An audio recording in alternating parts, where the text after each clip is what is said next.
김진의 돌직구쇼에 오신 여러분 반갑습니다. 김진입니다. 저는 오늘도 이곳 광화문 청계광장에 나와 있습니다.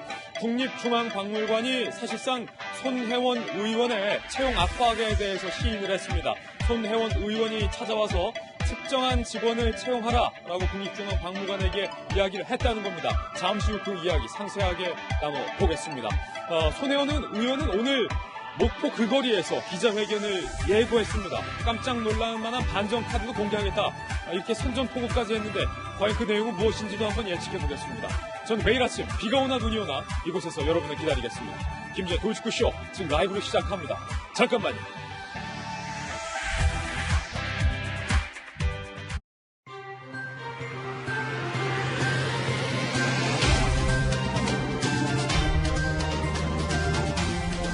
신문 읽어주는 남자입니다. 현 정부의 독핵 외교 속에 감춰졌던 불안불안했던 한미 동맹의 맨 얼굴이 드러난 걸까요? 동아일보입니다.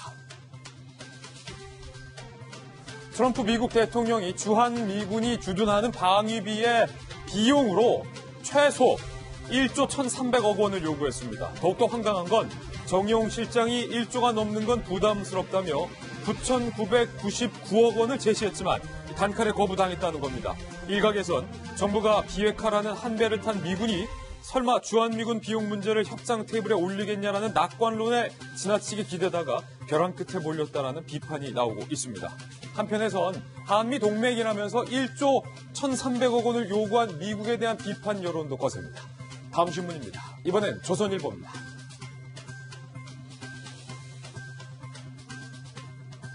시계, 손가방, 텀블러까지 청와대의 남다른 나전칠기 사랑. 공교롭게 영부인과 막역한 사이인 손혜원 의원이 나전칠기로 유명하죠.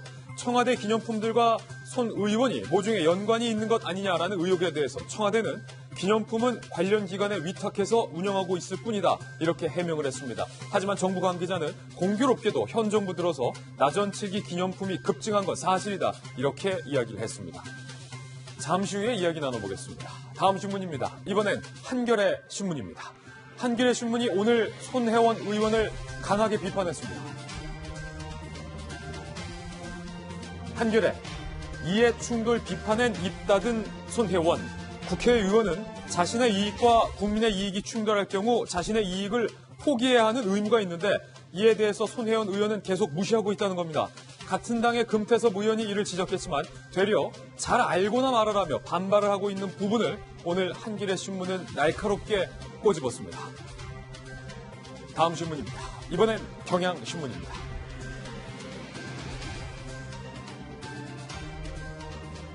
오늘 양승태 전 대법원장의 구속 여부가 결정됩니다. 영장실질심사를 위해 법원에 출석하게 되는데요. 검찰은 양승태 전 대법원장을 반박하기 위한 증거 PPT까지 만발의 준비를 해놓은 상황입니다. 과연 현 법원은 전직 대법원장을 구속시킬까요? 잠시 후 생중계로 연결을 해보겠습니다. 다음 신문입니다. 이번엔 한국일보입니다. 자유한국당의 복당 기준이 오락가락 이상하다는 지적입니다. 이혼하면 부천 가고 망하면 인천 간다는 이부망천 발언으로 무리를 빚고 탈당한 정태욱 의원에 대해서는 복당 승인을 내렸는데 바른미래당을 탈당하고 복당을 신청한 조혜진, 유성걸 전 의원의 복당은 불허했습니다. 특히 조혜진 의원은 자유한국당의 당협위원장 공개 오디션도 통과했는데 복당을 불허해서 논란이 일고 있습니다. 일각에서는 유승민 대표의 복당을 견제하기 위한 것 아니냐라는 시각도 제기되고 있습니다. 다음 신문입니다. 이번엔 중앙일보입니다.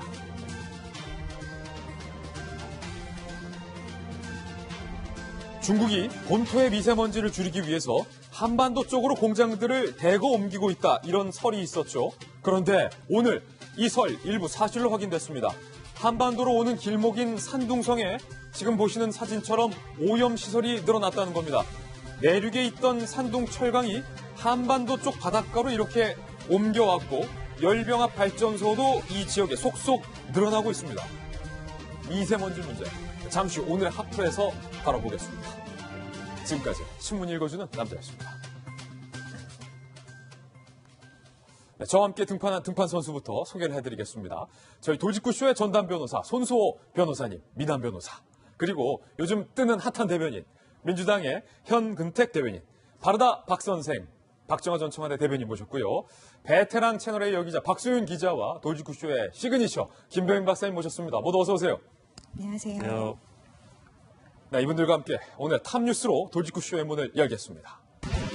국립중앙박물관층에서 사실상 손혜원 의원이 특정인을 채용해라는 요구가 있었다는 사실에 대해서 시인을 했습니다. 채용 압박이 있었다는 사실을 국립박물관 측이 확인을 한 겁니다. 야당의 비판, 야당의 공세는 거셌습니다. 들어보시죠.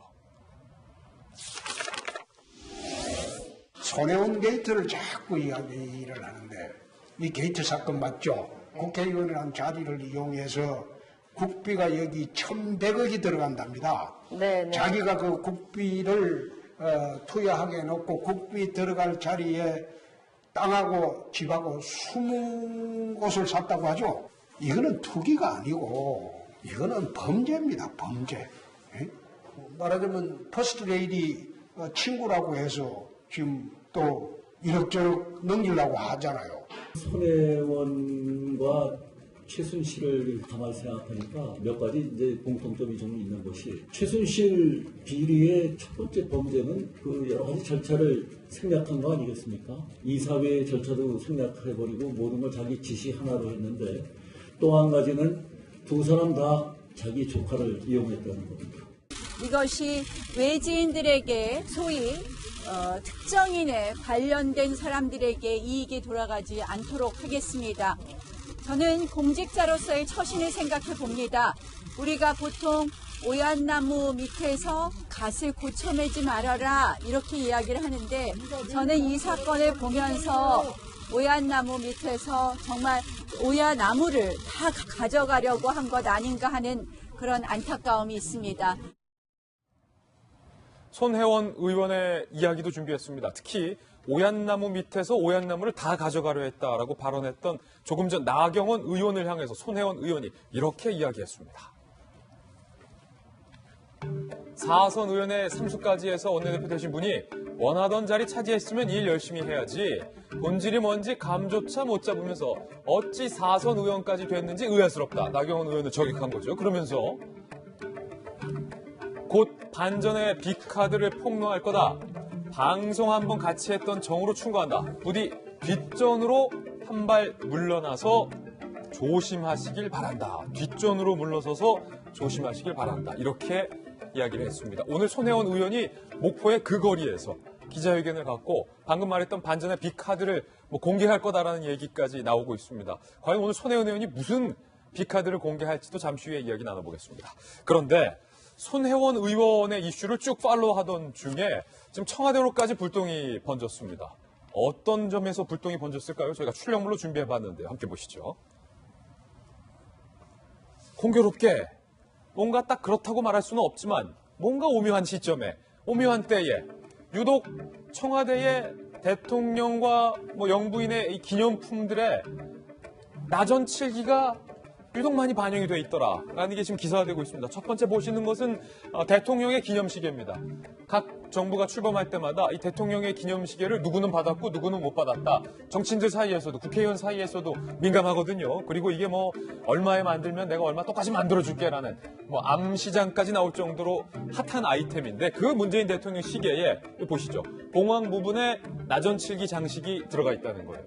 나전칠기. 예전 정부에서는 나전칠기 장식이 대통령 기념시계에는 들어간 적은 없었는데 이번에 처음으로 나전칠기 장식이 들어갔죠. 그리고 옆에 보시는 것은 텀블러입니다. 컵 들고 다니시면서 여기다 커피도 따라 드시고 차도 따라 드시는 그 텀블러인데, 특히 청와대에서 대통령 내외가 해외 순방에서 귀빈용 선물로 마련한 기념품입니다. VVIP 선물, 대통령 선물인데 이 장식들 보면요. 매난국주의 장식인데 다 나전칠기 장식으로 예쁘게 돼 있다는 거예요.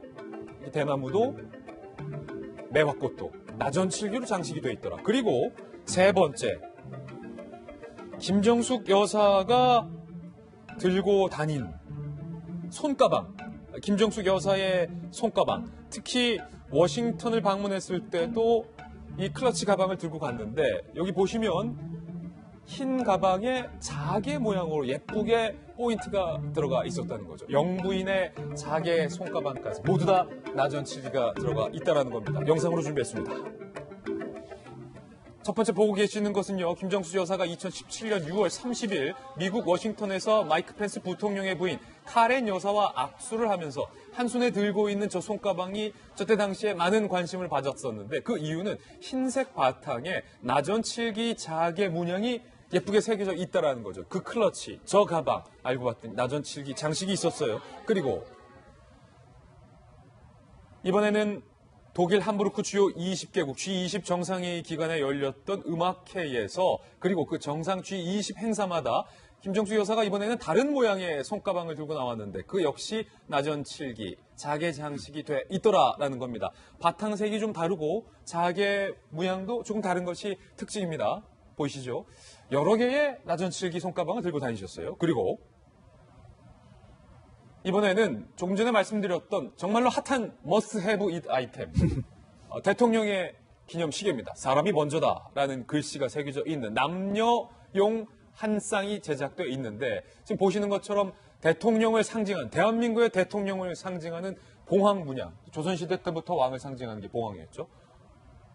사람이 먼저다라고 써져 있고, 그 뒤에 백판도 자개 장식으로 이렇게 돼 있는 것이 상당히 인상적입니다. 그 뒤에 흰색 백판도 나전칠기 자개 장식이라는 거예요.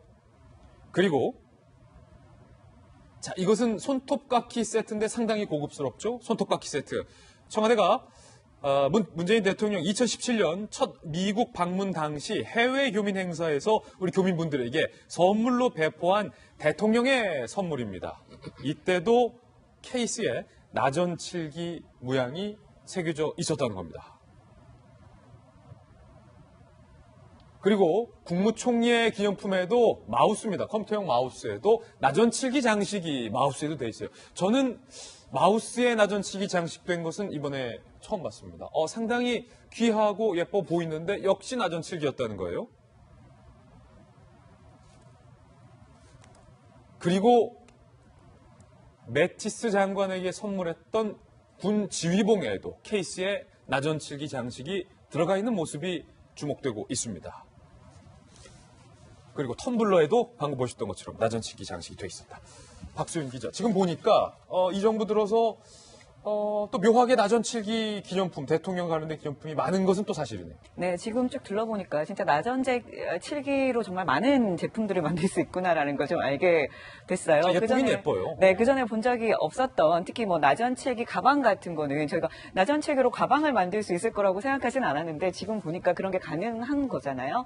그러다 보니까 이게 정말 이번 정부 들어서 정말 다양하게 나전칠기 제품을 활용하고 있고, 또 이게 어떻게 보면 이 김정순 여사와 바로 손혜원 의원이 또 요거 동창이잖아요. 예. 그러다 보니까 이 손혜원 의원의 이 나전칠기 사랑이 좀 영향을 미친 것이 아니냐는 의혹이 지금 나오고 있습니다. 손혜원 의원과 어떻게든 대통령의 기념품들이 뭐 관계되어 있는 것은 아니냐라는 의혹이. 예, 의혹이 나오고 있는 거죠. 그런데 이 나전칠기라는 것은 우리나라의 대표적인 전통 공예품이죠. 중국과 일본에서도 만들어지는데, 우리나라 제품 같은 경우에는 워낙 이 보존력도 좋고 그 빛깔이 워낙 영롱해서 세계 최고의 작품으로 칩니다. 그러다 보니까 이 선물을 주는 사람도 좋고 받는 사람도 굉장히 기뻐해서 우리나라 대통령이 해외 순방을 할 때나 아니면 해외 그 국가 원수들이 우리나라를 방문할 때 이런 선물을 되게 많이 줬어요. 나전칠기를 활용한 선물을 되게 많이 줬는데, 노태우 전 대통령이 유럽 6개국을 순방할 때도 이 나전칠기 제품을 활용한 서류함 같은 것을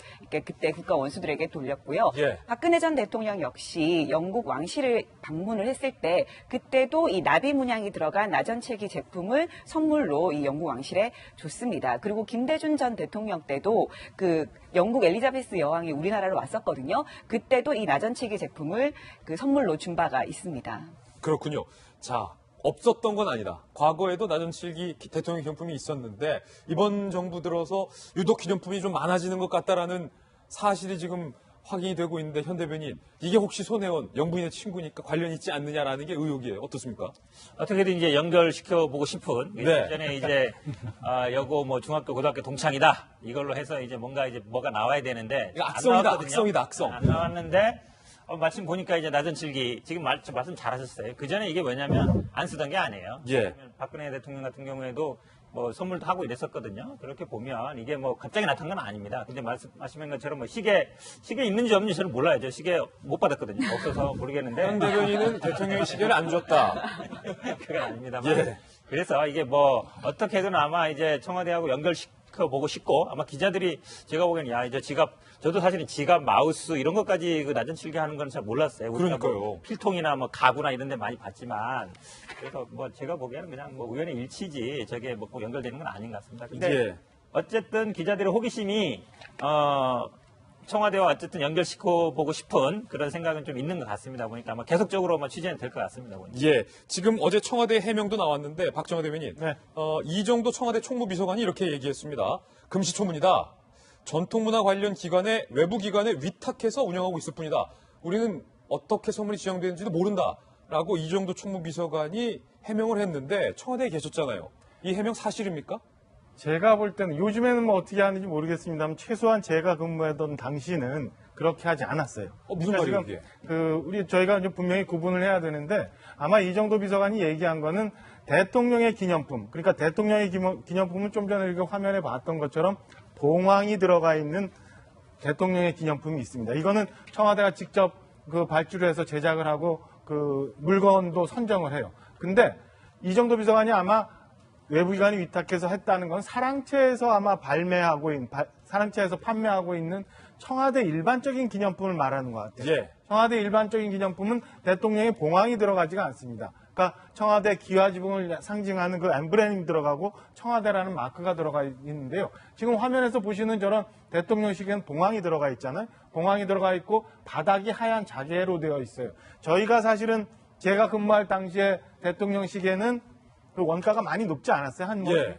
2, 3만 원 정도밖에. 근데 사실은 지금 바닥이 자개가 들어가고 그러면은 원가가 얼마 정도가 될지 잘 모르겠고 지금 대통령이 밖에 나가서 교민들한테 선물을 하거나 외국 귀빈들한테 선물하는 거는 외교관계관 회의, 의전비서관 중심으로 한 회의, 그다음에 이런 각종 회의들을 통해서 선정을 합니다. 이번 예. 회의 때는 그럼 어떤 물건을 갖고서 누구한테 어떤 식으로 제작을 해서 줄 건지 하기 때문에 이정도 비서관이 이건 우리가 금시초문이다라고 얘기한 거는 두 건을 혼동해서 얘기하는 거라 제 기준으로는 맞지 않은 해명이라고 보여져요. 대통령 시계 같은 거나 외국 귀빈한테 주는 것은 청와대 이정도 총무기획관이 직접 챙긴다. 직접 챙기죠. 그러니까 저거는 직접 챙기기 때문에 청와대 내에 대통령 시계를 발주했던 저게 원가가 얼마인지 어디에 발주를 했는지 수량은 몇 개를 납품했든지 이런 기록들이 다 있어요. 그러니까 과거 정부와 그러면은 단가가 어떤 차이가 있는지 그다음에 지금까지 몇 개나 수령을 했는지 이런 것도 다 청와대가 밝히려면 밝힐 수 있는 거고요. 이정도 비서관이 모른다고 하는 거는 다른 얘기고 지금 화면에 소개됐던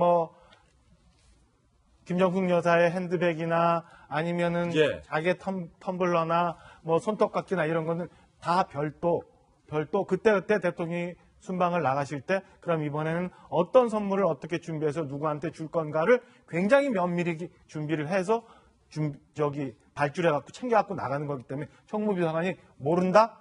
제 기준은 아니라고 봅니다. 그렇군요. 요거는 미스테리를 좀 남겨둬야 될 것 같아요. 그런데 어제 같은 당에서 민주당의 금태섭 의원이 손혜원 의원을 향해서 이해충돌 금지 의무를 어겼다라고 날카롭게 비판을 했는데 그에 대해서 손혜원 의원이 이렇게 금태섭 의원을 비판한 바 있습니다. 하루 전까지 같은 당에 계셨던 분이 왜 내게 확인을 안 했냐? 잘 모르는 일이라고 방송 나가서 함부로 말하지 마라. 내게 사과하시길 바란다. 잘 모르는 일이라고 방송 나가서 함부로 말하지 말라. 라고 손혜원 의원이 금태섭 의원을 비판을 했었던 이 발언이 알려졌죠. 저희도 소개를 해드렸습니다. 그런데 이 발언에 대해서 손 의원의 발언에 대해서 여론이 좋지만은 않은 것 같아요. 손혜원 의원이 지난 국감 때 했던 발언을 되돌아보라라는 겁니다. 그때 그 발언 들어보시죠. 지금 감독이 하시는 일이 뭡니까? 근무 시간이 어떻게 됩니까? 출근이 아니고 일이 있을 때마다 왔다 갔다 이렇게 하고 있습니다. 이억 받으시고요.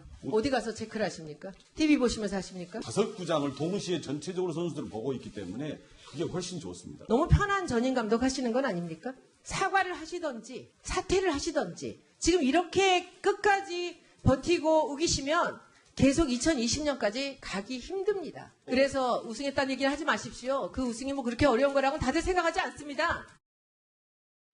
이때 영상이 그러니까 야구를 알지 못하면서 국감에서 이상한 질의를 했다라고 손혜원 의원이 많은 여론의 문매를 맞았었는데 잘 알지도 못하면서 질의하지 말라. 손혜원 의원의 본인의 비판이 본인에게 돌아오네요. 저한테 물어보든가라고 얘기했는데 손동열 감독에게 좀 제대로 물어보고 저렇게 국감 가면서 질의하지 그랬냐라고 하는 대중의 비판이 굉장히 거세고요.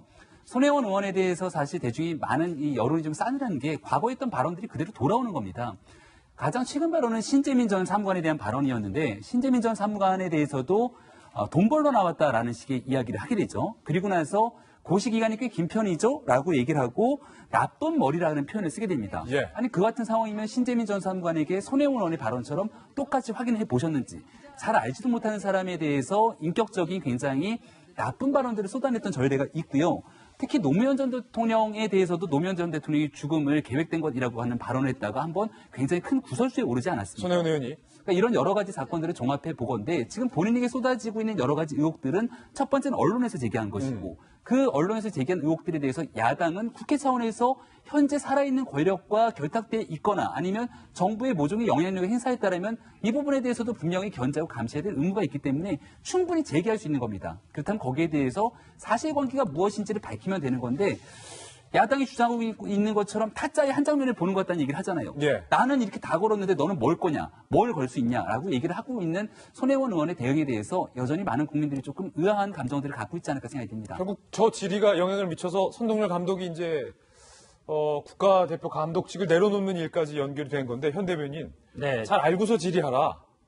뭐 그런 것도 있고요. 아마 제가 보기에 금태섭 위원하고 논쟁은 김태섭 위원이 이익 충돌 문제 지적한 건 맞아요. 왜냐면 근데 그 포인트는 제가 보기에 약간 틀렸던 것 같아요. 뭐냐면 예를 들어 목포 부동산 매입과 아니면 거기 문화재 지정하는 데 어떤 영향력을 행사한 걸 연결했으면 제가 보기에 이익 충돌 문제가 맞는데 지금 금태섭 위원은 뭘 지적한 거냐면 이 박물관에 나전칠기를 구입하라라고 했다. 그게 마치 그럼 나전칠기 구입하는 게 손혜원 의원과 관련된 것처럼 이렇게 얘기를 했거든요. 근데 실제로 나전칠기 구입이 안 됐어요. 금속 공예품이 구입이 됐고 설령 나전칠기 구입했어도 손혜원 의원과 관련된 사람이라든지 이렇게 했으면 모르겠는데 그 부분에 대해서 아마 손혜원 의원이 지적하는 것 같고요. 근데 저는 나경원 의원하고의 이 설정이 좀 재밌는데 예.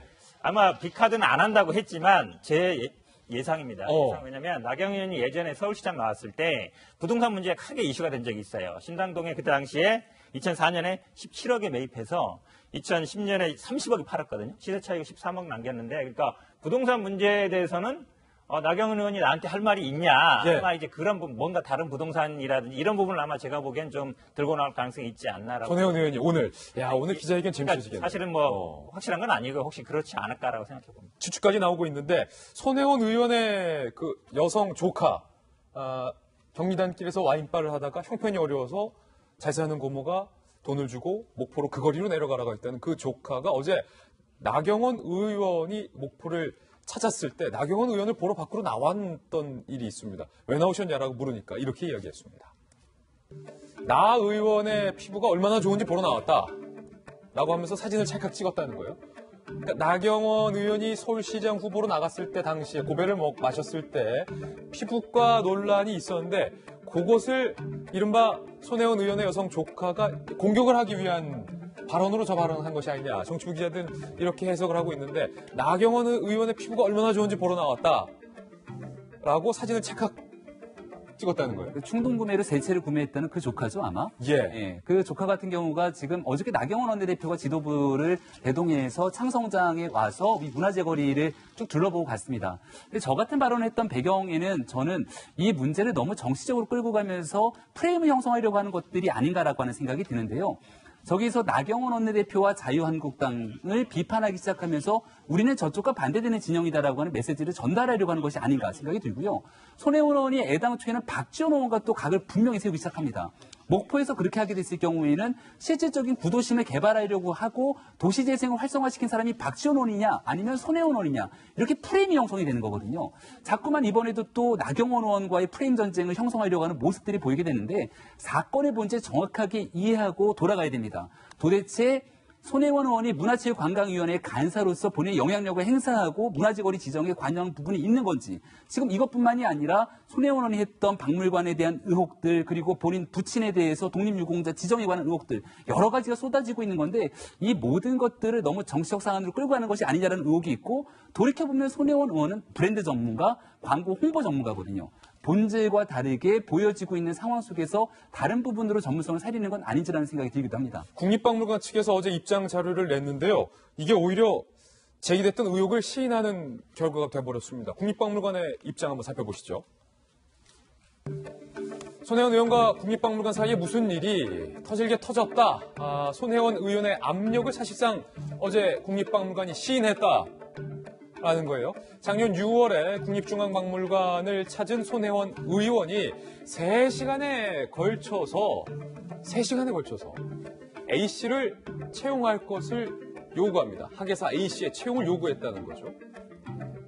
근데 당시 실무자들은 문 밖까지 고성이 새어나왔고 엄청난 압박으로 느껴져서 밤잠을 설칠 정도였다라는 증언, 실무자들의 증언도 현재 나오고 있는 상황이에요. 그런데 손혜원 의원이 다녀간 뒤에 박물관장이 회의를 열었습니다. A씨의 채용 문제, 그리고 손혜원 의원이 예전에 국회에서 강하게 요구했었던 나전칠기 작품을 왜 안 썼느냐, 나전칠기 작품 매입 여부를 놓고 박물관장이 회의를 열었다는 거예요. 결국 이 손혜원 의원이 채용하라고 요구를 했었던 그 A씨가 과거 유물훼손 전력이 있기 때문에 채용을 할 수 없다라는 결론을 내립니다. 손혜원 의원이 현대작품 사라라는 국감 발언 이후 박물관은 금속공예품 4점을 구매했던 사실도 결국 어제 입장자료로 밝혔는데요. 1910년 이후 국립중앙박물관이 미술품 구입한 것은 상당히 이례적이다라는 미술계의 반응도 현재 나오고 있습니다. 결국 손혜원 의원의 저 현대작품 사라라는 발언이 금속공예품 4점 구매로 이어진 것 아니냐라는 현재 지적도 나오고 있습니다. 국립중앙박물관 관계자는 이렇게 얘기했어요. 작품을 매입한 2 작가 중 1명은 손혜원 의원과 막역한 사람이다. 라는 얘기. 결국에 박수윤 기자, 국립박물관이 인정한 얘기에 따르면 손혜원 의원이 국감에서 왜 안 사느냐라고 질책했는데 결국 국립박물관이 손혜원 의원과 막역한 작가의 작품을 구매했군요. 네, 그렇습니다. 이 국립중앙박물관 가보시면 어떤 게 지금 전시가 돼 있냐 하면요. 석기시대, 토기. 네, 그 다음에 뭐 청동기 시대. 뭐 빗살무늬 토기 그런 겁니다. 네, 그렇죠. 그 다음에 뭐 청동기 시대, 그 다음에 백제시대 왕관, 뭐 이런 것들, 그 다음에 고려시대 작품, 뭐 유물, 이런 것들이 전시가 돼 있는데요. 그런데 나전칠기 제품을, 최근에 만들어진 나전칠기 제품을 사라고 했으니 국립중앙박물관에서는 반발이 있을 수밖에 없죠. 난감하죠. 아니 우리가 하는 일과 너무 다르지 않느냐라고 얘기가 나왔고, 저쪽은 고고학 전문인데. 그렇죠. 고고학과 뭐 우리나라 옛날에 유물들을 사는 곳인데 나전칠기 제품이 웬 말입니까? 그러다 보니까 내부에서 반발이 너무 컸고, 그러면 타협을 한 게 금속 공예품으로 사자 이렇게 된 겁니다. 그래서 4점을 산 건데 그 중에서 그 4점 중에 그 일부가 이 손혜원 그 의원과 굉장히 가까운 작가의 작품이 포함되어 있는 것으로 알려진 거죠. 국립중앙박물관 에서는 이 손혜원 의원이 특정인을 채용하라고 얘기한 것 관련해서도 해명을 했는데요. 이렇게 국립중앙박물관에서 이렇게 먼저 해명을 하고 나선 것은 아마 그 정권에서 블랙리스트 건이 있었잖아요. 그러니까 자기네들은 우리는 뭐 우리가 자체적으로 한 게 아니고 뭐 우리는 크게 막 관계가 없다. 특히 그 A씨 같은 경우에는, 특정인 같은 경우에는 채용하지 않았기 때문에 얼른 해명을 하고 나선 것으로 보입니다. 예. 특히 이 손혜원 의원이 그 채용을 요구했던 그 사람 같은 경우에는 이 나전칠기 장인의 딸입니다. 이 손혜원 의원과 좀 이렇게 가까운, 특히 해외 뭐 이렇게 출장도 같이 가고 했던 그 경남 통영에서 활동하는 그 나전칠기 장인인데요. 이 장인의 딸인데, 이 장인의 딸이 도쿄 예대, 그러니까 일본에서는 최고의 예술대학으로 꼽히는 도쿄 예대에서 이제 공부를 하고 이제 국립민속박물관에서 입사를 해서 활동을 한 인물입니다. 이제 그 인물을 계속 써달라고 얘기를 한 건데요. 문제는 그 전에 이 인물이 나전칠기 제품을 복원을 하는데 예. 너무 원본이랑 다르게 복원을 해서 자문회의까지 열려서 아니 어떻게 이렇게 복원을 할 수가 있냐라고 얘기를 하면서 문제가 됐던 거죠. 복원이 아니라 훼손을 한 거다. 훼손을 한 거죠. 그렇게 되는 바람에 이 복원 업무에서 배제가 되고 행정 업무를 했는데 이 행정 업무를 하는 것을 두고 이 손혜원 의원이 국감에서 아니 이렇게 훌륭한 인재를 글로벌 어허. 스탠다드에 맞는 인재를 어떻게 이런 업무를 시킬 수 있느냐라고 얘기를 했고 심지어 국립중앙박물관까지 찾아가서 그 사람을 쓰라고 무려 3시간 가까이 얘기를 한 거죠. 아니, 손수호 변호사님, 제가 궁금해서 그러는데 본인의 지인의 아들이 재판에 걸려 있어서 그 재판 좀 어떻게 빼주면 안 되겠냐, 좀 벌금으로 낮춰주면 안 되겠냐 라고 판사 불러서 재판을 청탁한 서영교 의원이랑 본인이 막역한 사람의 딸을 국립중앙관에 채용을 해달라라고 압력을 넣은 채용을 청탁한 이 손혜원 사건이랑 뭐가 다릅니까? 김영란 법이 있죠. 예, 부정청탁 및 금품 등 수수에 금지에 관한 법률입니다. 그래서 금품 수수도 규제가 되지만 부정한 청탁도 금지가 돼요. 그래서 조금 전에 소개해드린 그 언론의 보도가 어디까지가 사실인가 이걸 좀 확인해봐야 됩니다. 그리고 그 내용을 보면은 특정한 인물을 채용하라고 지정을 해서 압력을 넣었다, 요구를 했다는 건데요. 만약 정말 그렇게 대놓고 했다면은 김영란법 위반 소지가 생기는 거죠. 예, 부정한 청탁이니까 이게 채용, 뭐 승진, 전보 등 이제 공직자 인사 관련해서 이제 법을 위반해서 그 개입한 경우를 규제하거든요. 예. 이 요건에 해당하는지를 꼼꼼히 따져봐야 되는 겁니다. 그런데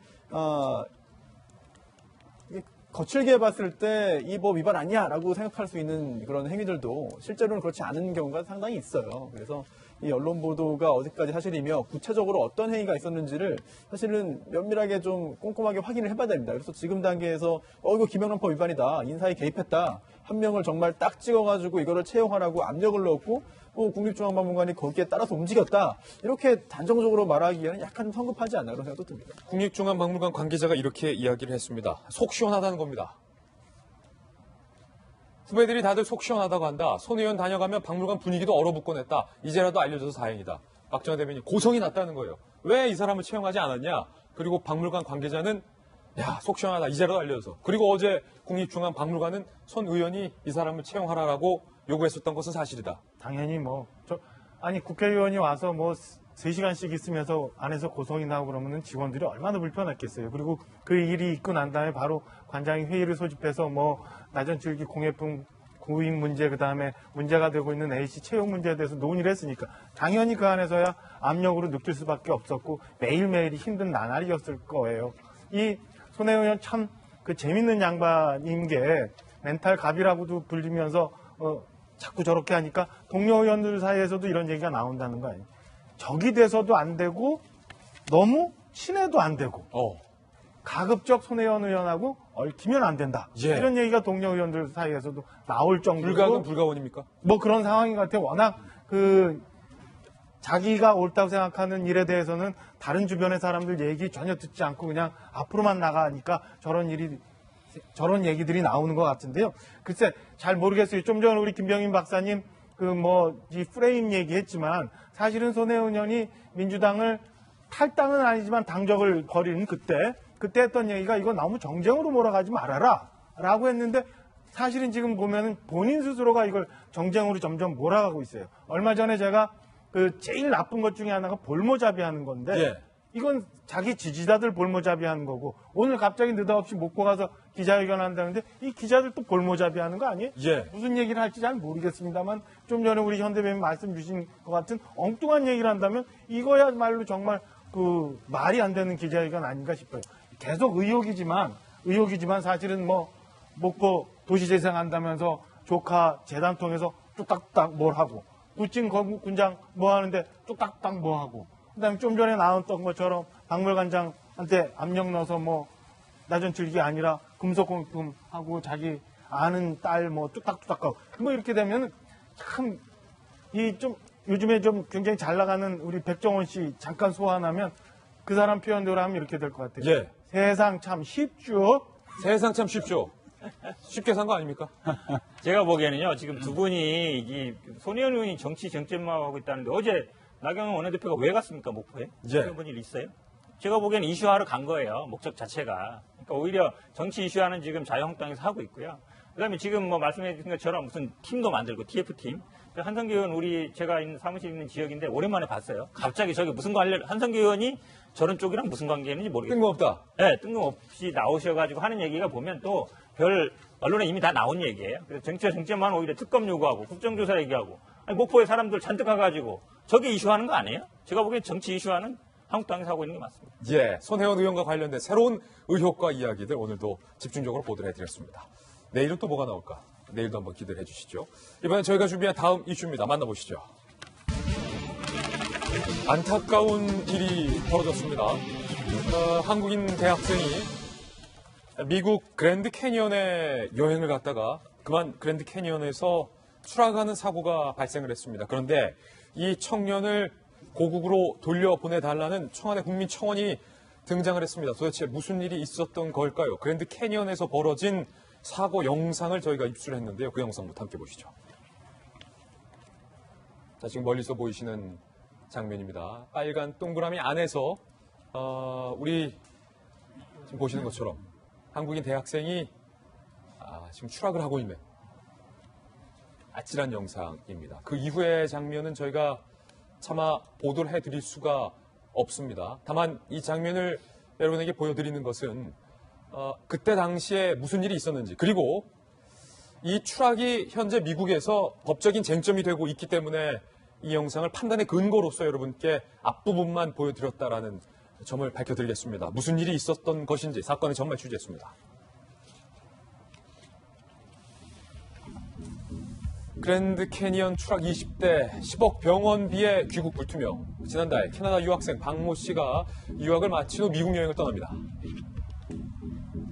귀국을 하루 앞두고 그랜드 캐니언 관광 중에 지금 보신 것처럼 추락을 했습니다. 다리와 배 몇 차례 수술을 거쳤고 중환자실에 입원 중인데 현재 뇌 손상이 심각한 상황이라 의식이 안타깝게도 불명한 상황입니다. 이 박모 씨의 가족은 여행사와의 법적 문제가 있다는 거예요. 누구 잘못이라는 거죠. 여행사에서는 저 박군이 가지 말라는데 사진 찍으러 갔다가 스스로 떨어진 거다. 귀책 사유는 박군에게 있다라는 입장인 것 같아요. 그리고 10억 원에 달하는 치료비 문제 때문에 한국으로 이송이 불가능하다. 병원비만 10억, 이송비가 2억 원이라는 겁니다. 그래서 국민청원 게시판까지 현재 올라 있습니다. 여행사와 가족의 입장이 첨예합니다. 안전지시를 따르지 않았고 가지 말라는 곳에서 사진 찍다 추락했다. 가족은 휴대전화가 주머니 안에 있었고 사진 찍다 그러던 게 아니다라는 겁니다. 박소윤 차장, 안타까운 일단은 사고예요. 근데 법적 쟁점이 좀 얽혀 있군요. 네, 그렇습니다. 지금 현지 여행사와 지금 가족들이 법적 분쟁을 벌이고 있는데요. 이 지금 사고를 당한 학생 같은 경우에는 25살 대학생입니다. 캐나다에서 그 유학을 하고 있었는데요. 1년 동안 유학을 한 거죠. 유학을 하고 있었는데 지금 귀국길에 유학하고 돌아오는 길에 마지막으로 가기 전에 좀 근처를 여행해보자라는 취지에서 이렇게 여행을 하는 과정인데 그랜드 캐니언 같은 경우는 워낙 크잖아요. 그러니까 현지에 있는 여행사에 이제 신청을 해서 트레킹을 같이 하러 하는 걸로 해서 간 거죠. 그런데 거기서 이제 사고를 당하면서 이 책임이 과연 누구한테 있느냐 지금 공방이 벌어지고 있는데요. 더 안타까운 것은 이 25살 대학생 같은 경우에는 지금 그 부산 동아대 수학과 학생이거든요. 예. 지금 3학년이었는데 3년 내내 수석을 놓치지 않았다고 아하. 해요. 그리고 이 수학과 교수가 되는 걸 꿈꾸면서 이 캐나다 유학까지 본인이 돈을 벌어서 그걸 예. 아껴서 자비로 이제 그렇게 캐나다 연수까지 밴쿠버로 이제 연수까지 갔는데 예. 귀국 하루를 앞두고 아하. 네, 원래 그 다음날 한국으로 돌아가기로 돼 있었거든요. 예. 근데 귀국 하루를 앞두고 바로 지금 사고를 당하면서 의식불명 상태에 이르렀고요. 그리고 지금 수차례 발도 다치고 의식불명 상태여서 수차례 수술을 하다 보니까 거의 지금 병원비가 10억 가까이 되고요. 그리고 지금 의식불명 상태여서 이런 경우에는 한국으로 이송을 해야 되는데 이송을 하는 비용이 무려 2억이나 된다고 합니다. 그러다 보니까 이 병원비 문제가 제대로 지금 여행사 같은 경우도 워낙 영세해서 이 여행자 보험 같은 걸 제대로 들지 않은 거죠. 그래서 이런 여러 가지 부분들이 지금 혼재가 되면서 해결이 되지 못해서 한국으로 올 수도 없고 지금 치료비도 낼 수도 없는 그런 상황이 되고 있습니다. 청와대 국민청원 내용인데 제가 저 박모군의 사진도 보고 했는데 잘생기고 건강하고 본인의 꿈이 있어요. 열심히 일해서 본인이 유학자금 마련해서 아끼고 살뜰하게 아끼고 살뜰하게 해서 유학자금 갔다가 귀국 하루 전에 어떻게 정부 차원에서 현대변인 데려올 수 있는 방법 없어요? 그게 제가 보기에는 뭐 정부 차원에서 당장 하기는 쉽지 않은 것 같습니다. 왜냐하면 개인 문제, 국가가 어디 책임입니까? 개인 책임과 국가 책임 영역 상황인데요. 저도 몇 년 전에 가봤는데 어떻게 사고가 나냐면 펜스가 없는 데가 많아요. 펜스가 없다. 그렇죠. 왜냐하면 핵심 중요한 데는 펜스가 있는데 그 가이드도 얘기합니다. 사진 찍는 사람이 사고 나는 게 아니라 사진을 저쪽에 놓고 찍히려고. 뒤로 어찌 보면 사람들이 찍는 게 풍경이 좋은데 찍다 그러면 뒤로 물러서다 사고가 많이 난다 하더라고요. 예. 근데 펜스가 없기 때문에 있으면 아마 사고가 안 나겠죠. 저 포인트가 사진 많이 찍는데요. 저도 저기 사진 찍은 적이 있는데. 그렇군요. 예. 근데 저는 아마 저 유가족이 이런 얘기 하고 싶어요. 물론 저게 국립공원입니다. 그럼 국가의 책임이 없을 수가 없어요. 예. 물론 당연히 개인 과실도 있지만 어느 정도 제가 보기에 50% 이상 책임은 있을 것 같거든요. 그러면 저기 LA 가깝습니다. 그러니까 한인들 변호사들이 많아요. 예. 한인 변호사들이 좀 도움을 받아서 국립공원이라든지 아니면 미국 정부를 상대로 한번 그 소송을 해보는 것도 하나의 방법일 수 있다. 왜냐하면 미국 정부 소속이기 때문에 안전장치를 해야 할 의무가 네, 맞습니다. 미국 정부에게 있다는 거예요. 그러니까 우리 기준으로 보면 당연히 이제 펜스가 있어야 되는데요. 근데 저기 워낙 크다 보니까 사람들이 많이 모이는 데만 있고 사람들이 그럼 내려가면 자연스럽게 그 다음에 또 안전장치가 있어야 되거든요. 그러니까 안전장치가 없는 부분은 어느 정도 국가의 책임도 있을 수 있기 때문에 저는 한번 그런 걸 시도해보는 것도 좋은 방법일 수 있겠다고 합니다. 손수호 변호사님, 그러니까 10억 원 병원비, 2억 원 정부가 그거를 그냥 다 내주고 데려올 수가 현실적으로는 한계가 있다는 부분인 거죠. 그렇습니다. 관련된 예산이 있는지도 확인해 봐야겠습니다만 쓸 수 있는 돈이 있다 하더라도 사실 형평성 문제도 있거든요. 그래서 과거에 이러한 액수의 차이가 있다 하더라도 유사한 상황에 처했던 그런 국민들에 대해서 국가가 어떻게 해줬는지, 사후적으로 또 아니 나도 예전에 이런 일이 있었는데 왜 안 도와줬는가라는 그런 문제제기가 있을 수 있고, 또 앞으로도 이런 일이 생겼을 때 유사한 그런 그 요구들이 생길 수 있거든요. 따라서 정부 입장에서도 굉장히 난처한 그런 상황이 아닌가 싶습니다. 예, 참 안타까운 청년이에요. 요즘 뭐랄까요, 이렇게 자기가 열심히 일해서 자기 꿈을 찾기 위해서 자력으로 해외도 나가고 자력으로 돈을 벌면서 어떻게든 기회를 잡으려는 청년들이 많은데 그중에 한 명이었거든요. 저는 저 청와대 청원 게시판에 썼던 국민들의 마음이 고스란히 이해가 가고요. 부모님이 급하게 이제 미국으로 갔습니다. 아이가 사경을 헤매고 있는 상황인데 여기에 대해서 한국으로 와서 뭐라도 할 수 있는 방법을 찾아야 되지 않겠습니까? 병원비만 10억이 나왔다는 거예요. 그러니까 실제로 대한민국에서 이런 사고가 일어났으면 병원비가 10억까지 나오진 않았을 거예요. 그렇죠. 미국이니까. 그러니까 미국이기 때문에 병원비가 굉장히 과도하게 나왔을 거고, 굉장히 좋은 지적을 해주셨지만 실제로 미국에 있는 국립공원 내에서 일어난 문제이고, 대한민국 국민의 한 명이 저 안에서 사고를 당해서 이러지도 저러지도 못하는 상황이라면 지금 미국에서 이 LA 총영사를 비롯한 미국 대사관에 일하고 있는 사람들도 있을 것이고요. 실제로 미정부를 대상으로 해결할 수 있는 문제들을 어떻게든지 찾아볼 수 있는 노력도 가능할 거라고 생각합니다. 정부가 나서서 갖고 있는 예산을 가지고 모든 것들을 지원할 수는 없겠습니다만은 해결할 수 있는 방법을 누군가가 찾도록 도와주는 게 역시나 대한민국 국가 정부가 해야 될 일이기 때문에 이 부모님에 대해서 최대한 도움을 줄 수 있는 무언가라도 좀 정부가 찾았으면 좋겠고, 민간 차원에서도 이러한 기금 모금들이 활성화되고 있는데 최대한 도움을 줄 수 있는 여러 가지 방법들을 찾았으면 좋겠습니다. 외교적인 해법이 분명히 있을 거예요. 양국 간의 어떤 협상을 통해서 분명히 해법은 있으리라고 저희는 기대를 해보겠습니다. 이번엔 저희가 준비한 다음 순서입니다. 취재 수첩 Y가 준비되어 있습니다. 오늘은 과연 어떤 사건이 준비되어 있을지 저와 함께 이동하시죠.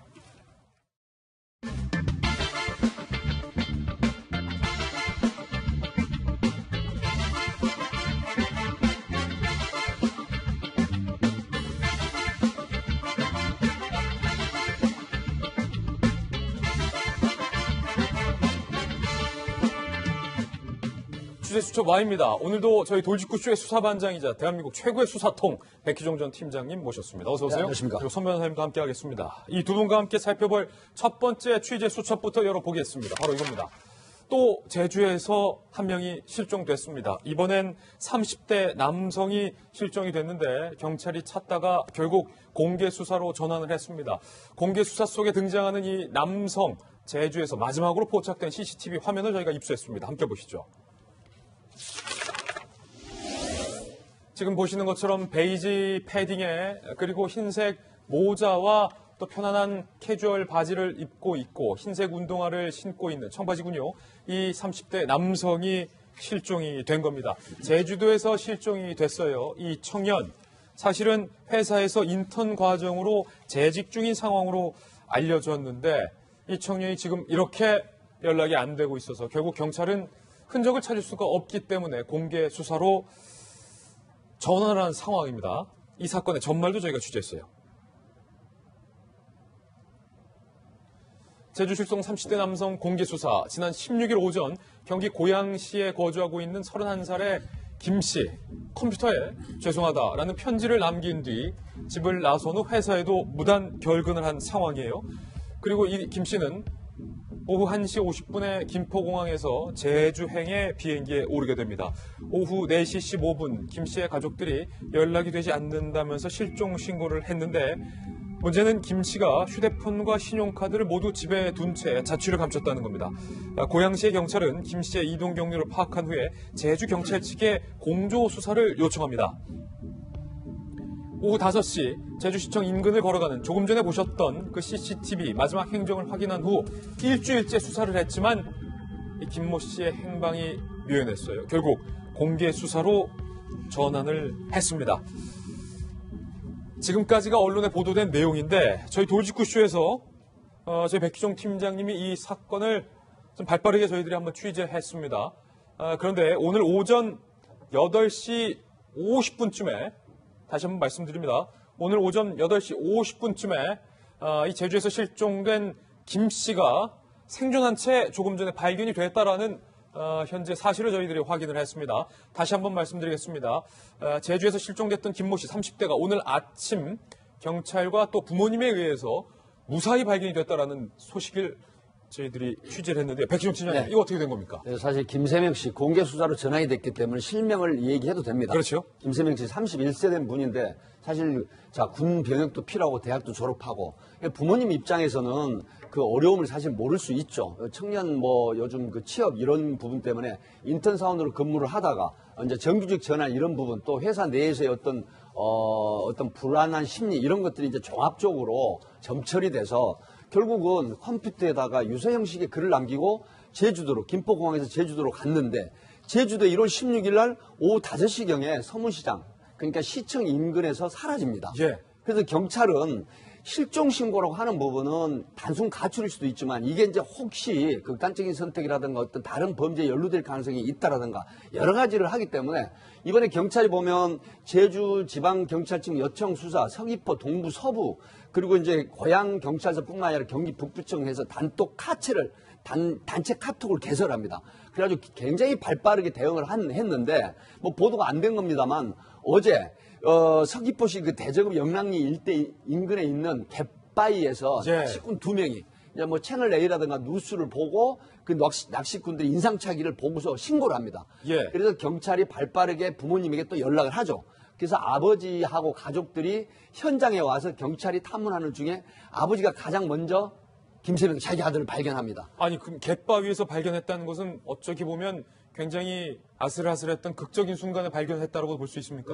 그럴 가능성도 있죠. 왜 그러냐면 상당히 주저하는 상황이고 본인이 휴대폰이라든가 신용카드를 다 놔두고 생활 반응이 전혀 없는 상태로 6일 내지 이제 7일째 발견이 됐는데 일단 행방불명이었다고 하는 부분은 아슬아슬했던 순간에 굉장히 고민을 했고 또 해안가를 배회했다고 하는 부분은 통상적으로 아마 극단적인 선택을 염두에 두지 않았을까 하는 추론도 가능하거든요. 다행입니다. 하기 때문에 다행이에요. 정말로 다행이다 하는 생각이 듭니다. 경찰이 또 일주일간 공조수사를 펼쳤기 때문에 다행히 또 무사하게 어떻게 보면 극적인 순간에 발견할 수 있지 않았을까라는 생각이 드는데요. 제주도에서만 이딴 실종 사건이 발생을 했는데 이게 꼭 사망 사건으로 연결됐던 케이스들이 많았습니다. 함께 보시죠.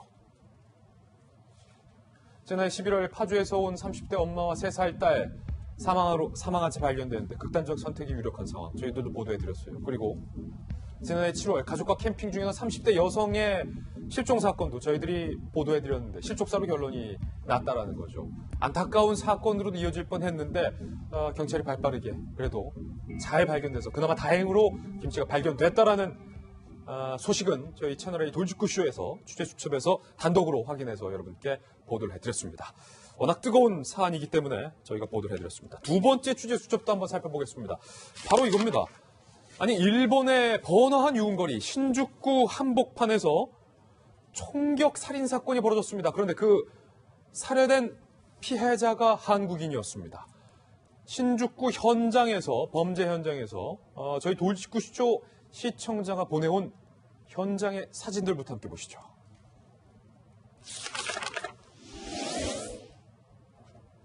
자, 현장에서 지금 많은 사람들이 몰려 있습니다. 일본 현지의 취재진들도 몰려 있고, 지금 일본 경찰, 경시청 소속의 경관들이 출동을 해서 폴리스 라인, 일본말로 출입금지라고 새겨진 폴리스 라인을 치고 철저하게 출입을 통제하고 있습니다. 사진 보면은 많은 분들도 아실 테지만, 일본의 번화한 신주쿠 거리, 관광거리입니다. 많은 관광객들을 가는 그 거리이고, 한 번쯤은 일본 여행하신 분들은 가보셨을 법한 그 신주쿠 한복판 거리에서 총격살인이 벌어진 겁니다. 이 사건의 전말도 저희가 한번 취재했습니다. 일본어로 가라오케라고 써있죠. 노래방, 가라오케 건물에서 총격살인이 발생을 했습니다. 어떤 사건일까요? 도쿄 중심에서 총격사건. 한국인 한 명이 사망을 했습니다. 그제 오후 6시 30분 도쿄의 신주쿠 한 가라오케에서 종업원이 이렇게 얘기해요. 한 가게 방에서 3발 정도 총성이 났고 사람이 등에 총을 맞았다라고 경찰에 신고합니다. 알고 봤더니 한국 국적의 이모 씨 65살 5층 개인 룸에서 왼쪽 가슴 등 3발의 총탄을 맞은 뒤 4층으로 피신하는 중에 쓰러졌습니다. 출동한 경찰은 즉시 한국인 이모 씨를 병원으로 옮겼지만 사망을 했습니다. 알고 봤더니 그런데 숨진 이 씨가 전 야쿠자의 조직원인 것으로 현지에서는 이야기가 나오고 있어요. 그리고 이 씨를 살해한 것으로 추정되는 범인 역시 5, 60대 남성인데 이 역시 폭력단원으로 추정이 되고 오토바이를 타고 현장에서 도주했는데 현재 일본 경시청이 행방을 추적하고 있는 중입니다. 일본 경시청 이렇게 얘기했습니다. 상대를 죽이기 위해 움직이는 전형적인 야쿠자식 히트맨, 총을 쏘는 히트맨이죠. 히트맨의 움직임으로 보인다라고 이야기를 했습니다. 백희종 팀장님. 일본에서 한국인이 죽었는데 야쿠자의 전 조직원이었고 이 사람들을 죽인 사람이 폭력 조직이 고용한 히트맨이다. 네. 그 일본의 야쿠자 같으면 지금 우리 한국인들이 일본에 연간 700만 명 정도가 왕래를 하고 관광차 이제 다녀오는데요. 사실 신주쿠 가부키초라고 하면은 우리 가라오케라고 해서 한국에서도 꽤 많은 그런 어떤 유행이 됐었던 노래방 형태이죠. 네. 근데 여기에서 전 폭력단원, 그러니까 지금 일본의 최대 그 조직은 야마구치라고 하는데 거기서 또 가장 그 악명 높은 조직이 쿠도카이라고 그래가지고 쿠도카이. 예, 그 야쿠자들의 특징이 뭐냐면 충성을 맹세하기 위해서 조직에 가입을 할 때 왼손 약지를 절단합니다. 아하. 그리고 온몸에 자기들 조직의 형상인 그런 문신, 타투라고 하죠. 문신을 이제 하고서 활동을 하는 이런 상황인데 지금 1992년도에 폭력단 대책법이 일본에 생기죠. 우리가 1980년대하고 90년대 초에 그 번지와의 전쟁을 할 때 조폭과 전쟁을 했었던 이런 게 연상이 되는데 그래서 이제 야쿠자를 제재하는 그 조례도 이제 생겼거든요. 이것 때문에 사실 그 수입원이 굉장히 줄어들어 버립니다. 예. 그래서 야쿠자들 간에 어떤 수입원을 놓고 내부에 전쟁을 하거나 또 내 안팎에서 라이벌 간에 전쟁을 해가지고 이런 형태인데 어떤 거냐면 필리핀에서도 120만 정의 총기가 난무를 해서 우리 교민이 한 70여 명 가까이 사망을 했었는데 대부분 이런 형태예요. 야쿠자들이 권총을 들고 와가지고 그다음에 오토바이를 대기시켜놓고 영화 같죠. 드라마 같죠. 그래서 빵빵빵 쏘고서 그다음에 이제 사망을 확인하고 그리고 오토바이를 타고 그대로 도주했는데 이 케이스도 똑같아요. 일본 경시청이 발표한 것처럼 600m 지점에서 헬멧 그다음에 오토바이하고 범행에 사용했던 옷 이 소위 탄원이 묻은 옷을 모두 벗어버리고 도망을 했다. 전형적인 야쿠자식의 방법이다. 야쿠자의 어떤 히트맨, 그러니까 저격하고 암살하는 방식이었다라는 거죠. 그래서 지금 우리 경찰청에서도 우리 교민, 그러니까 한국 국적인 남성이 전폭 야쿠자 조직원으로 추정은 되지만 이런 부분을 아주 타이트하게 지금 일본 사법 조직하고 사법 체계하고 연결해서 수사를 같이 하는 그런 개념일 수도 있습니다. 그렇군요. 손수 변호사님. 일본도 우리나라처럼 엄연히 총기가 금지된 규제 국가이거든요. 그런데 어떻게 연이어서 야쿠자의 총격 사건이 발생하는지도 참 궁금하고 우리 외교부 차원에서도 우리 교민이 지금 사망한 물론 전직 야쿠자인지는 확인해 봐야겠지만 사건이기 때문에 좀 발빠르게 좀 대처를 해야 될 것 같아요. 그렇습니다. 일본 사회도 많이 놀란 것 같아요. 왜냐하면 얼마 전에도 이번 달 17일에도 유사한 총격 사건이 있었기 때문인데요. 그렇다 보니까 이번 사건에 대해서 여러 가지 관심이 더 쏟아지는 것 같습니다. 그런데 이게 총기가 이렇게 활용되는 이유는 사실 상당히 간단합니다. 가장 효과적인 살상 무기이기 때문이겠죠. 그리고 또 야쿠자 사이에 폭력단 사이에 어떤 여러 가지 그 다툼을 해결하기 위한 또는 다툼을 촉발시키기 위한 그런 형태에서 이 총기가 사용되는 것인데 문제는 이게 일본만의 문제겠느냐. 예. 일본에서의 문제로 그치면 좋겠습니다만, 뭐, 우리나라 입장에서는. 그런데 이게 계속해서 우리나라에 총기가 유입될 가능성이 있어요. 과거에도 이제 러시아 선언 통해서 이제 부산에 총기가 들어와서 그게 또 적발되면서 큰 또 파장이 있었는데, 혹시 일본 폭력단원들 사이의 갈등이 이렇게 총기의 사용으로 연결되는 게 혹시 우리나라의 그런 폭력단으로까지 또 이제 유입되면 어떡하는가, 이런 걱정이 많이 되고요. 또 이런 걱정이 기후에 그치도록, 실제로 발생하지 않도록 또 이제 사법당국, 경찰이 여러 가지 노력을 할 것으로 기대해 보겠습니다. 예. 자, 두 분과 함께 취재 수첩 이야기 나눠봤습니다. 오늘도 감사드립니다. 네, 말씀드리는 순간에 양승태 전 대법원장이 영장실질심사를 위해서 서울중앙지법에 오늘 출석이 예고됐는데요.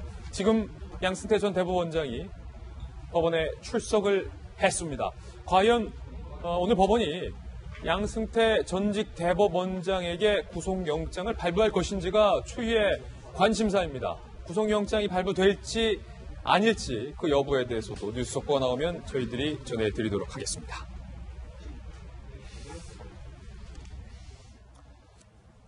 네, 아직 양승태 대법원장은 출석하지 않았군요.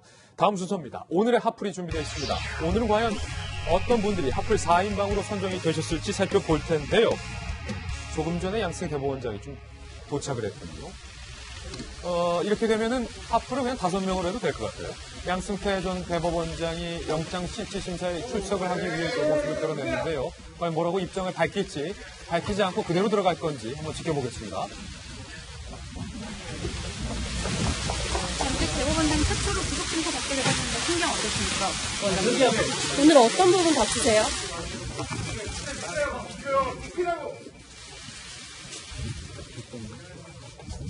네, 양승태 전 대법원장이 포토라인에서 취재진 질문에 답변을 하지 않은 채 영장실질심사를 받기 위해서 들어가고 있는 장면을 실시간으로 저희들이 서울중앙지법에 나가 있는 중계 카메라를 통해서 여러분께 생중계해 드렸습니다.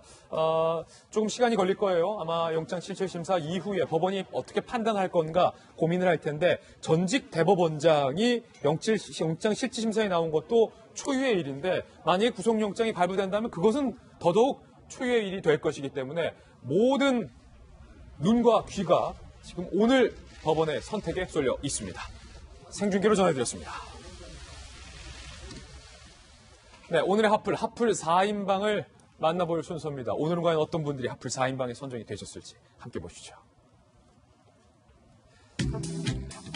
김정은 위원장, 그리고 탁형민 선임행정관, 그리고 배달 오토바이, 그리고 뿌연 미세먼지의 사진 같아요. 어떤 일인지 하나하나씩 소개를 해드리겠습니다. 김정은 위원장이 지급했던 올해 신년 선물이 공개됐는데요. 바로 한국산 화장품 세트였습니다. 지난 1일 노동당 중앙위 간부와 가족들은 신년 선물로 김정은 위원장에게 한국산 화장품을 받은 것으로 밝혀졌는데요. 대북 소식통에 따르면 노동당은 지난해 말 연변 지역에서 한국 화장품 1000세트를 현찰로 샀고 이것을 당 간부와 가족들에게 지급을 했습니다. 한국산 화장품은 중국산과 비교해도 2~3배 비싸지만 없어서 못 팔 정도로 인기가 높은 상황. 하지만 김정은이 간부 가족들에게 한국산 화장품을 선물한 건 이례적인 일입니다. 왜냐? 북한에게 은하수와 같은 고급 화장품 브랜드가 있기 때문이죠. 그럼에도 불구하고 한국산 화장품을 선물한 건 평양에 부는 한류 열풍을 무시하지 못한 것으로 보입니다. 오죽하면 북한에서 신부가 한국산 화장품을 예물로 받으면 아우 시집 잘 갔네 섹시, 북한산을 받으면 아우 그냥 보통이네, 중국산을 받으면 아우 고생문이 열렸네 라는 속담이 있을 정도라고 합니다. 이 같은 사실은 선물을 받은 사람 중 일부가 시장에 다시 내다 팔면서 알려졌다고 하는데요. 아무리 한국산 화장품이 좋아도 현찰보다는 못한가 봅니다. 한국산 생산, 화장품 생산에 관심이 많은 김정은의 현지 시찰 모습도 준비했습니다. 최고領導자 김정은 동지께서 리솔준 여사와 함께 신의주 화장품 공장을 현지 지도하셨습니다.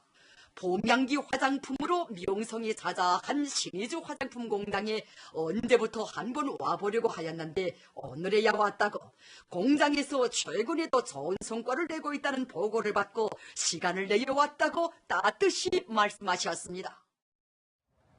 아니 이렇게 대대적으로 북한 화장품 현지 시찰해놓고 좋다고 해놓고 선물 줄 때는 한국산 화장품 줬다는 거예요? 네, 김정은도 대놓고 그런 얘기를 한 적이 있습니다. 저 공장을 가서 네. 북한 마스카라를 바르면 너구리처럼 된다. 현지니까 네, 너구리처럼 된다. 마치 본인을 해본 것처럼 그렇게 얘기를 한 적이 있는데요. 마스카라도 알고. 네, 이 북한에서 한국산 화장품이 굉장히 인기를 끌고 있다는 거 그 전부터 좀 눈치를 챌 수 있었어요. 제가 2013년에 이 통일부를 출입할 때 그랬군요. 북한 TV를 본 적이 있었는데 네.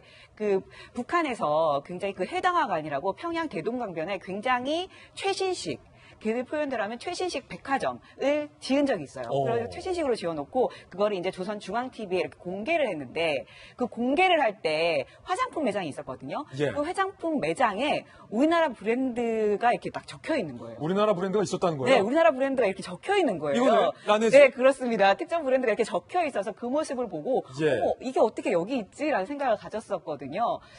아마 그때부터 이 북한에서는 이 한국 화장품이 굉장히 인기였던 것 같아요. 물론 북한에 한국 제품이 대놓고 유통되지는 못합니다. 저희가 저거 문구를 발견하고 아마 이렇게 해놓은 사람 나중에 어떤 사단 난 거 아니냐라고 걱정을 하긴 했었는데. 로레알은 외국 거니까 괜찮은데 그 옆에 자연스럽게 라네즈가 들어가 있다. 그렇죠. 그래서 좀 걱정을 하긴 했었는데 아마 이게 대놓고 북한에서 유통은 못 되거든요. 그런데 이제 북한에서 유통되는 한국 화장품은 아마 이 중국을 통해서 거의 다 들어가는 것으로 볼 수 있어요. 장마당에서 거래가 되거나 아니면 방문 판매, 일대의 방문 판매를 통해서 아름아름 판매가 되는데요. 방판, 이른바 방판. 그렇죠. 근데 한국 제품이라고 적혀 있으면 큰일 나죠. 이게 걸리면 반동부자가 되잖아요. 그렇죠. 그래서 다 몰수를 당하거나 벌금을 내거나 막 그런 일이 생기기 때문에 몰래 유통을 하는데 어떻게 하느냐? 은어가 있다고 합니다. 동남아 화장품. 동남아 화장품. 네, 동남아 화장품 있어요 하면 동남아 화장품 있다 이렇게 얘기를 하는 거죠. 근데 진짜 동남아 화장품일 수도 있잖아요. 이런 경우는 확인을 하는데 동남아 화장품인데 제품명이 영어로 적혀 있는 거죠.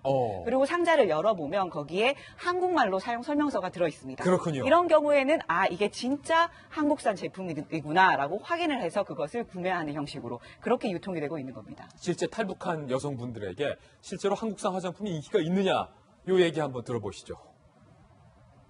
이번에 김정은이 이거 가지고 엄청 화를 냈어요. 여성들이 마스카라를 발라서 한참은 눈만 떴다 감으면은 너무 검정 먹물을 뿌려놓은 듯하다고. 북한 여자들은 그 파운데이션 그때부터는 북한 거를 안 써요. 그냥 스킨 로션만 북한 거를 써요. 그럼 김정은 위원장도 이번에 저 반동 분자로 벌칙금 내야 되는 거 아닌지 모르겠습니다. 두 번째 악플 주인공도 만나보시죠. 신호대기 중인 자동차들 옆으로 오토바이 한 대가 거침없이 역주행을 합니다. 자세히 보니 안전모도 착용하지 않은 상태입니다. 중앙선을 침범한 역주행의 안전모 미착용까지 도로교통법을 제대로 무시하고 가시네요. 이후에 파란불이 켜진 횡단보도를 거침없이 지나쳐 보행자들까지 위험할 뻔한 상황.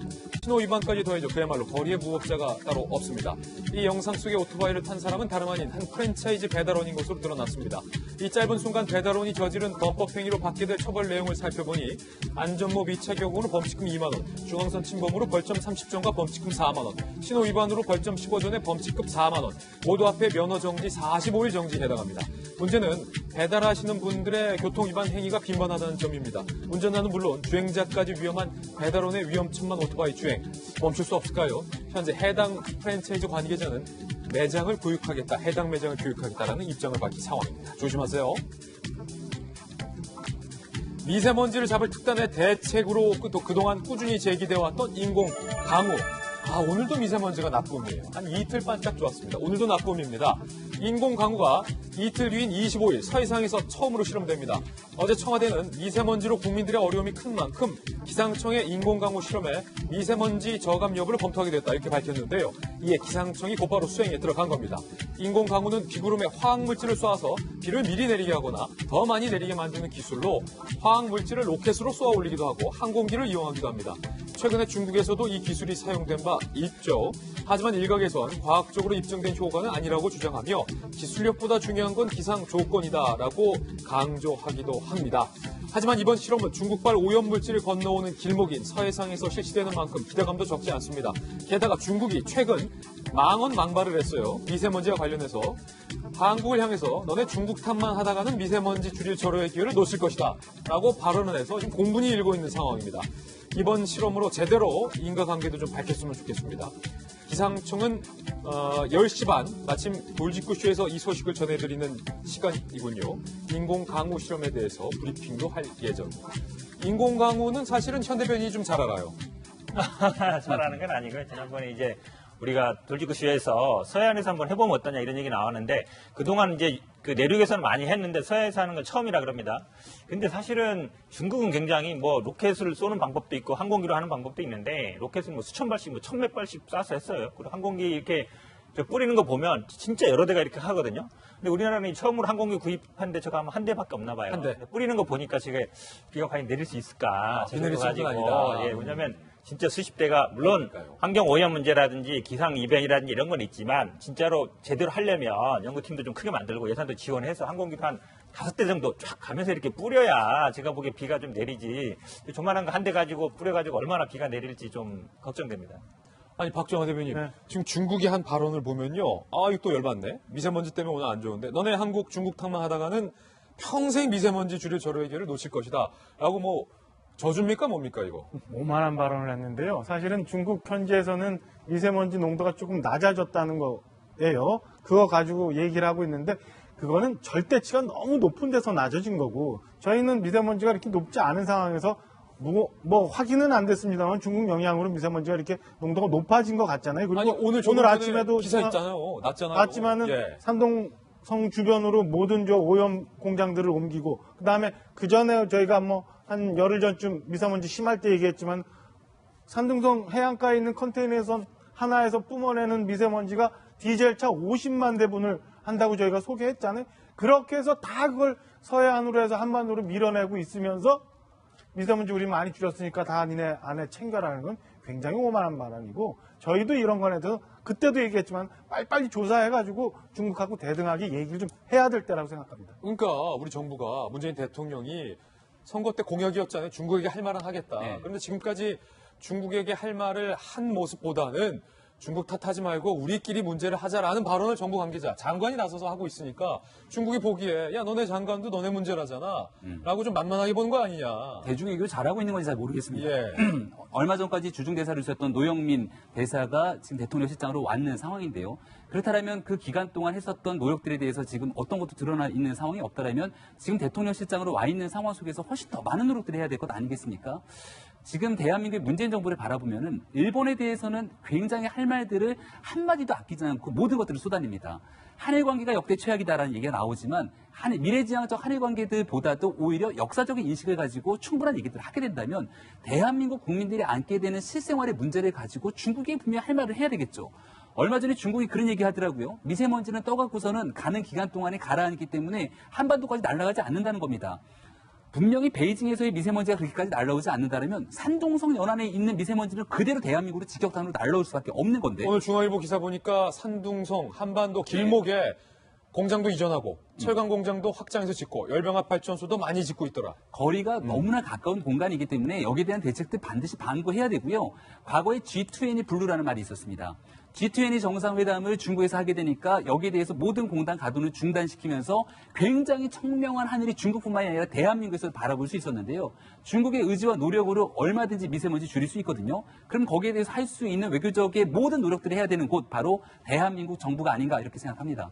네, 지금 이제 인공강우 시험을 한다고 하는데 네. 그럼 이렇게 할 수 있으면 그 전에 왜 안 했나 이런 생각들 많이 하실 것 같아요. 그런데 인공강우 같은 경우에는 그 효력이 확실하게 미세먼지에 대한 효력이 이렇게 입증이 되지는 않았습니다. 그래요? 그리고 부작용도 우려가 되는 부분도 있고요. 그리고 우리 정부는 아까 말씀하신 것처럼 그러니까 우리나라는 미세먼지가 다른 데와 다르게 맑은 날 많이 발생하기 때문에 구름이 없는 경우가 많아요. 그러니까 인공강우를 뿌리기가 힘든 상황인 거죠. 구름이 좀 없으니까. 있어야 지금 보시는 것처럼 네. 항공기에서 뭔가 화학물질 쏴서 그 구름을 이를테면 화학적으로 자극을 해서 네. 울게 만들게, 눈물을 네. 만들게 하는 건데 구름 자체가 없다. 네, 그렇습니다. 그런 여러 가지 조건 때문에 지금껏 인공강우를 못한 면이 있거든요. 그래서 우리나라도 인공강우에 대해서는 그렇게 그 실험을 하지 않아서 굉장히 좀 걸음마 단계에 불과한 상황입니다. 아까 현 대변인이 말씀하셨지만 뭐 인공강우 뿌리는 비행기도 한대 이래서 비가 와도 정말 적은 양밖에 올 수 없는 상황이기 때문에 그러면 그 효과가 더 예. 미미할 수 있는 거죠. 그런 여러 가지 제약 때문에 지금까지 하지 않았습니다. 왜냐면 이렇게 언론에서 중국에 대해서 지적을 해주는 게 청와대와 대통령 입장에서도 좋아요. 왜 그러냐면 청와대가 중국과 협상할 때 레버리지 잣대가 되거든요. 야, 지금 한국 언론에서 난리 났다. 너네 빨리 줄여라. 라고 더 편하게 얘기할 수 있기 때문에 언론에서 좀 이렇게 얘기를 해줘야 돼요. 근데 아까 말씀은 이제 문재인 정부에서 뭐 하고 있냐 뭐 이런 식으로 말씀하셔가지고 김변 박사, 예. 네, 그런 취지는 아닌 것 같은데 지금 어쨌든 이제 뭐 언론에 보면 한 5대5 정도 영향 같아요. 국내 영향, 이제 중국 영향이 있는데 사실 중국과의 관계는 하루아침에 해결될 문제 아니거든요. 그렇기 때문에 외교적인 노력은 외교적인 노력대로 하고 국내에서 또 줄일 수 있는 방법, 특히 이제 서해안에서 한다는 게 저는 의미가 있다고 봐요. 왜냐하면 넘어오는 거기 때문에 분명 인과관계를 밝힐 수 있거든요. 여기서 만약에 비를 뿌려서 없어졌다 그러면 영향이 중국 거라는 걸 입증되는 거기 때문에 저는 뭐 인공강우 실험은 의미가 있다라고 보고 있습니다. 좀 제발 성공했으면 좋겠어요. 네. 부작용 없이 성공했으면 좋겠습니다. 네 번째 아플 주인공입니다. 청와대 사표를 낸 뒤 출근하지 않는 탁현민 행정관의 사표가 수리되느냐 안 되느냐가 현재 지금 초유의 관심 사항입니다. 그런데 어제 오후 이 소식이 알려지자 후임 행정관 인선에 관심이 모아졌습니다. 현재 후임자로 KBS의 개그 콘서트를 연출했던 전직 서수민 PD가 유력 후보군으로 점쳐지고 있기 때문입니다. 이 서 PD는 개그 콘서트, 뮤직뱅크, 스펀지, 간판 예능 프로그램을 맡아왔는데요. 여권 관계자는 서 PD가 개그 콘서트를 담당했을 당시 사회 이슈를 코미디와 접목시켜서 호평을 받았다면서 국민에게 다가갈 수 있는 대통령 행사를 맡는데 적합하다라고도 전했습니다. 청와대 내의 여성 참모 비율을 늘릴 수 있다는 점도 고려된 것으로 보이는데요. 향후 김정은 서울답방 등 대형 이벤트를 준비해야 할 청와대가 얼마나 적합한 후임 인사를 할지는 좀 더 지켜봐야 될 것 같습니다. 저희는 60초 광고 후에 힐링 뉴스로 인사드리겠습니다. 잠시 후 저와 함께 힐링하시죠. 이 산악 트레일 대회가 열렸는데 여성이 우승하는 게 쉽지만은 아닙니다. 그런데 14개월 된 젖먹이 딸까지 안고 우승한 여성이 나왔습니다. 화제가 되고 있습니다. 만나보시죠. 영국의 30대 여성이 성별의 차를 극복하고 산악 트레일런 대회에서 1위를 거머쥐었는데 페리스 씨예요. 페리스 씨가 14개월 된 젖먹이로 아주 귀엽죠. 이 애기, 잘 웃네. 이 애기를 안고서 모유수유하면서 산악 트레킹을 했다는 거예요. 3시간, 먹고 쉬는데 7시간 모유수유하면서 안고서 이 산악을 뛰었다는 겁니다. 그래서 1등을 했다는 건데, 야, 이거 정말로 대단한 인터뷰예요. 레이스는 힘들었다. 내가 지금까지 했던 어떤 마라톤보다 힘들었다. 환각 증세까지 나타났다. 하지만 내 모유, 내 젖을 먹고 있는 딸아이를 보면서 힘내야겠다는 생각을 했다. 어머니는 위대합니다. 라는 사실. 정말 만고불변의 진리를 다시 한번 확인할 수 있었습니다. 축하드리고 저 14개월 된 딸도 건강하게 자라기를 응원하겠습니다. 오늘 저희가 준비한 소식 모두 다 전해드렸습니다. 저희는 내일 아침 9시 15분에 더욱더 풍성한 뉴스 들고 여러분께 인사드리겠습니다. 오늘 하루는 분명 어제보다 나을 겁니다. 좋은 하루 되십시오. 고맙습니다.